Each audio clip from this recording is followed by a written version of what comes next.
Hey, this is Scott with Portal Pros, and today we're going to talk about a recent failure we had on one of our prototype portal axles.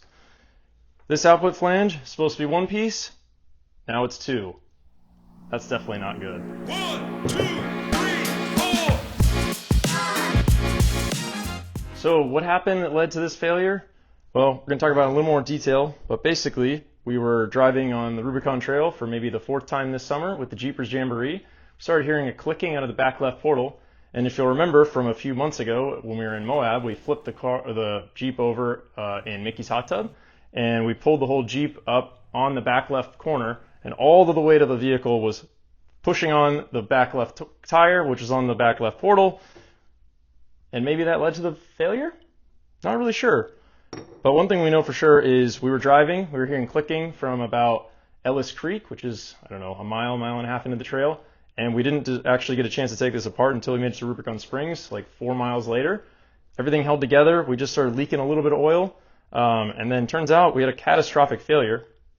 But the good news is, if this happened to someone, you'd still be able to drive to the end of the trail. That being said, we don't want this to happen to anyone. So we're going to talk about some redesigns and how we're going to improve the design before anyone else ever has a chance to use them.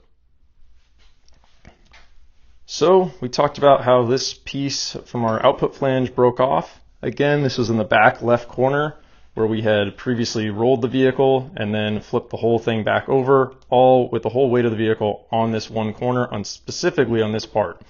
And then we drove a few thousand miles more, did the Rubicon 3 or 4 times, did Fordyce, and finally it broke. And even when it broke, we were able to keep driving.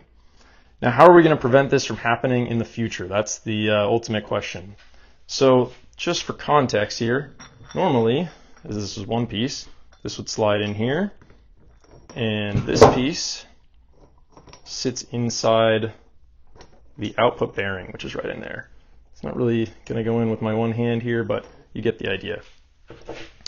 So this broke right at the corner there.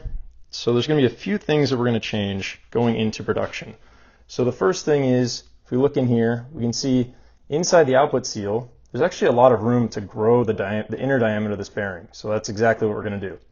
So this one is currently 55 millimeter inner diameter, which is about 2.2 inches-ish. And so we're going to take that. We found another bearing that's going to be 65 millimeters or 2.6-ish inches, which is going to add, so yeah, adds 10 millimeters to the outer diameter, which is to say this wall thickness goes from about 5 millimeters to now about 10 millimeters. So literally double the material, larger diameter. And in addition to that, the bearing itself is a higher load capacity. So that's the first one, most obvious. Just add more material. Very simple, but should be pretty effective. The next thing is in the specific geometry here. So you'll see that this surface is ground. This guy here, this guy's also ground. And then there's a little bit of a black area here. And we put a small radius in there. Currently it's a 1 millimeter radius in that corner.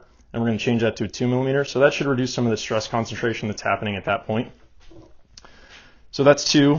3, we're going to extend this part of the flange a little bit. And so that will prevent, or at least reduce, some of the movement that happens between the splines on the shaft, the output shaft, the male splines, and the female splines inside the output flange.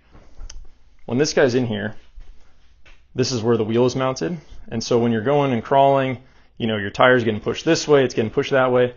It naturally wants to wiggle like this. And so normally it wouldn't be able to do that when we have the output nut on there and, well, our flange is not broken in 2 pieces. But even in this, you know, when it's locked in place, it's still going to want to move a little bit. So by extending the length of this a little bit deeper into the shaft, it'll want to prevent that a little bit more. So that's going to help. And then the fourth thing we're going to do is change the material of the flange. So right now we're using a medium carbon 1045 steel, which we do through harden the material, but the 1045 is not the best in fatigue loading. And, you know, we had been testing this, so we thought we were okay. Obviously, now we're learning we're not. So we're going to jump from a medium carbon steel to an alloy steel. So most likely an 8620, which is what we're using for the output shaft as well as the gears. The yield strength at those surfaces will be much higher, and thus we shouldn't see any type of failure there. So those are all the changes that are going to happen to the design of the flange before we go into production. I hope that all makes sense. We're looking forward to making these changes, getting the final design into production and into people's hands. And if you want any more information on Portal Pros, on the portal axles, the design, check out our website, portalprosoffroad.com.